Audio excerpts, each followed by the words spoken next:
Hi, good afternoon. My name is. I wanted to see if I could speak to the person in charge of your operations. This is he.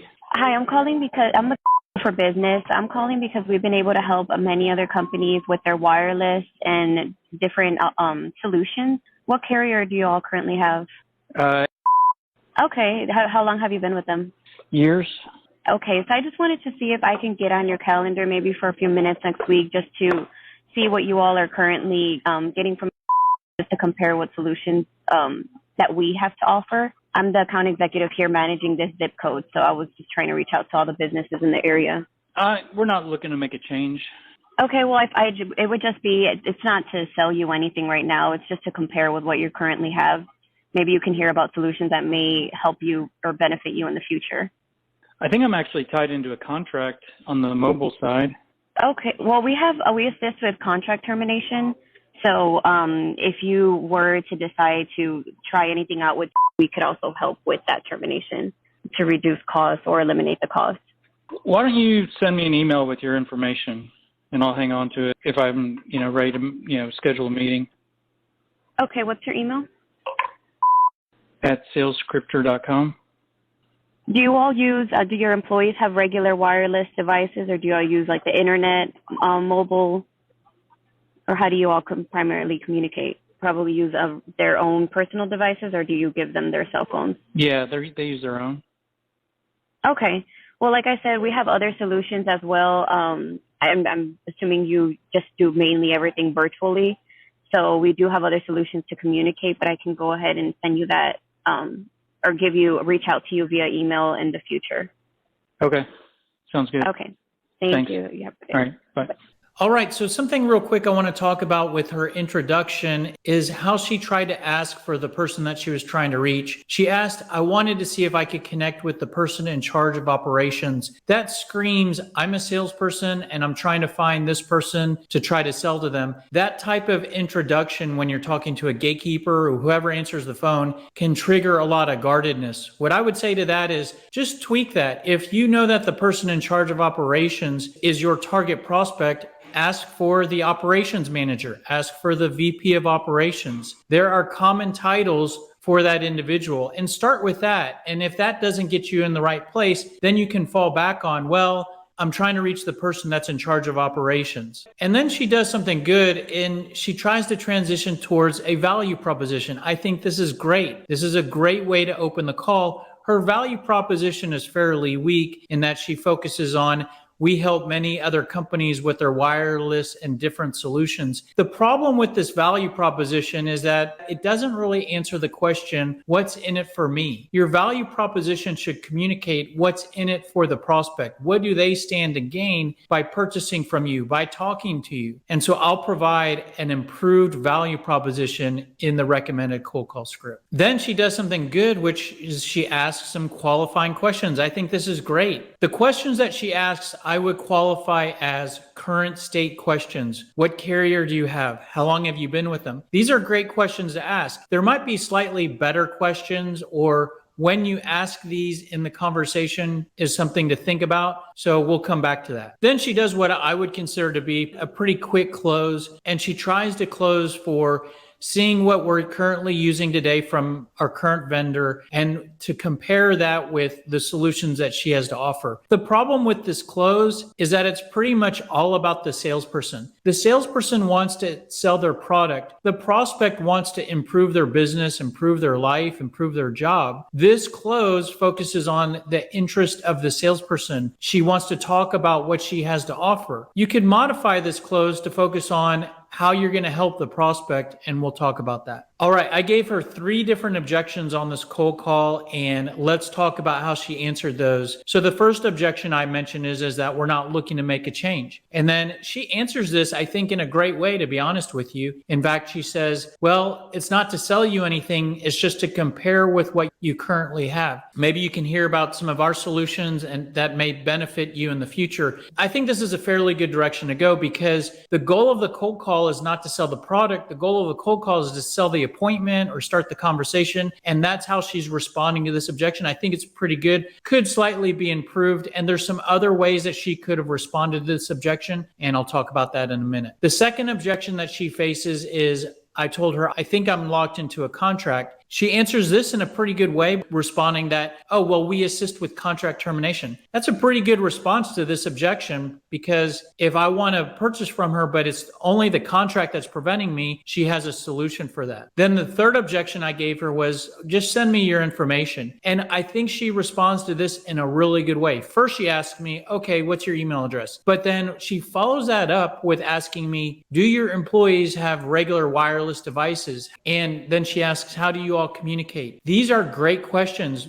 One of the best ways to handle an objection is to try to deflect and transition to keep the conversation going and get away from the objection. And the best way to do that is to ask questions. These questions have nothing to do with me sending info, and it keeps the conversation going. And I think that was really good. All right, so let's take all of that and let me share what I would do if I were the salesperson in a cold call script. So here's a quick introduction. Hello, Michael. This is Mark calling from wireless company XYZ. Have I caught you in the middle of anything? Then real quick, I want to go to my value proposition. This is why I'm reaching out to them. This is why they should talk to me. She kind of does this a little bit, but what I've done is I've tried to improve her value proposition. If you remember, her value proposition is we provide wireless solutions or whatever. Here, I'm trying to answer more of what's in it for the prospect. So the reason for the call is we help businesses to decrease their cost for wireless services, improve the communications across their team members, and improve their wireless cell reception. But I'm not sure if you're needing to improve those areas, and that's why I'm reaching out. So first of all, I don't know whether those are the best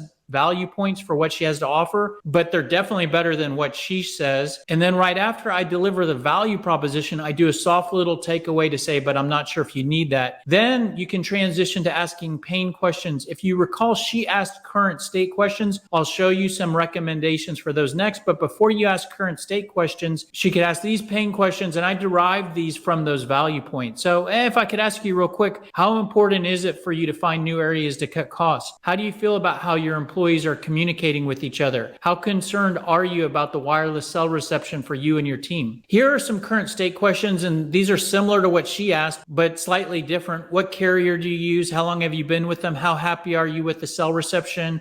Are you currently in a contract? How many employees do you have? Do you provide employees with wireless devices? What tools do you use for communicating? Are your employees in the office or do they work remotely? So these are good current state questions. For what you sell, you would have your own current state questions. I can't tell you what you should ask, but these are questions that probe what's going on with the prospect. Now, whether you ask pain questions first or current state questions first can depend on what you sell. Selling wireless services is definitely more of a commodity type of product. Typically, when you sell more of a commodity type of product where you know the prospect is already using something today, it can sometimes make sense to just start out with your current state questions. Who are you using today for this? How long have you been with them? Are you in a contract? That's kind of what she did. But sometimes it's good to start out with pain questions. I'll leave that up to you. If you're not able to get really any good conversation going or good information from your sets of questions that you ask, you could just fall back to your pain points and say something like, oh, well, a lot of businesses I talk to, they're having difficulty finding areas to cut costs. They've realized it's critical to get employees to easily communicate with each other, and sometimes they struggle with poor wireless coverage. Are you concerned about any of those areas? So this is just one last check-in to see,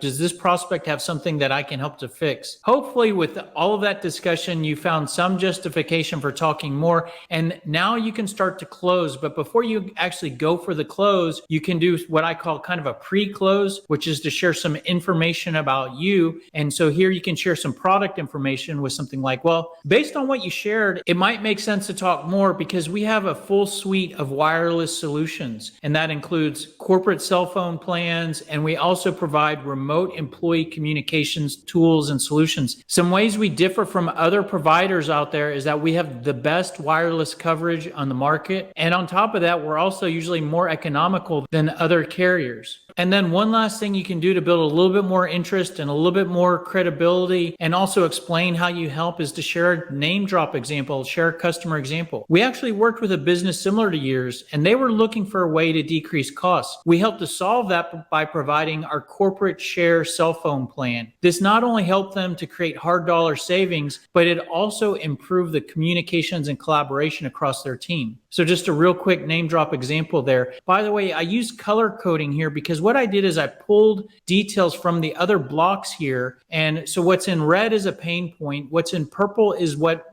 is the product or service sold. And what's in green are the value points. So you could use this template to actually fill in your information to create your own name drop example. And then after you've said all of that, it's time to go for the close. Well, but you know what? I've called you out of the blue. I'm not sure if this is the best time to discuss this. Are you available for a brief 15 to 20 minute call where I can share some examples of how we've helped other businesses to decrease costs? Are you available on Tuesday or Thursday morning, or are you available right now to continue talking about this? So one way this close is different from hers is that her close was more about her sharing the solutions that she has to offer, trying to sell her product. This close is more about the prospect and what's in it for them. All right, and before we wrap up, let's just real quickly look at those objections that she faced, starting with, we're not looking to make a change right now. And so one way to respond to that is you could respond by deflecting with your pain questions. Hey, I understand, but if I could ask you real quick, how important is it for you to find new areas to cut costs? And so you're asking questions here, and your questions don't really address the point that they're not looking to make a change. They keep the conversation going, and they might help you to find a reason to keep talking more, and then you could go for the close again. Let's look at we're not locked into a contract. Like I said, her response was great that they assist with contract termination. Another option is you could say something like this. Hey, I understand, and I want you to know I'm not calling to try to sign you up for anything. I don't even know if you're a good fit with what we do or not. I'm just trying to open the dialogue between our two organizations and would like to learn a little bit more about you and share a little bit more about us. That way, when your contract comes up for renewal, you can know who we are and how we can help. Are you available for a brief call? So the way this is different, her response is probably better in the fact that they help with contract termination. But let's say that you don't help with contract termination. Just because your prospect is in a contract, you can still keep the conversation going or start the conversation. That way, when the contract gets close to expiring and you can educate the prospect on that process with this response. And the last objection is, hey, can you just send me your info? Hey, you know what? I can certainly do that. So I know what best to send you. Could I ask you real quick, who are you guys using today? How long have you been with them? And so these are your current state questions. And so these are good questions. You can get more information. And again, maybe you can find a reason to keep talking and a justification for going for that close again. That's pretty much it. Hopefully this was helpful. If you got at least one tip out of this video that you like and you want to return the favor, very easy for you to do. Simply like, comment, share this video, subscribe to our channel. Any or all of those help us tremendously. If that's interesting and you still don't know what to do, you may want to check out my book, The Smart Sales System, Sell Smarter, Not Harder, and you can get it on Amazon here. Hope this was helpful. And if you want more information, the best place to go is salesscripter.com. You can get more tips. There are free ebooks you can download. There are more videos. If you have questions on the product of SalesScripter, the best place to go is salesscripter.com. If you want to communicate with us, ask us any questions, there's a chat window in the bottom right of our website and our email address and phone number as well. Thanks for being here, and we'll see you on the next video. Take care. Have a great day. Bye.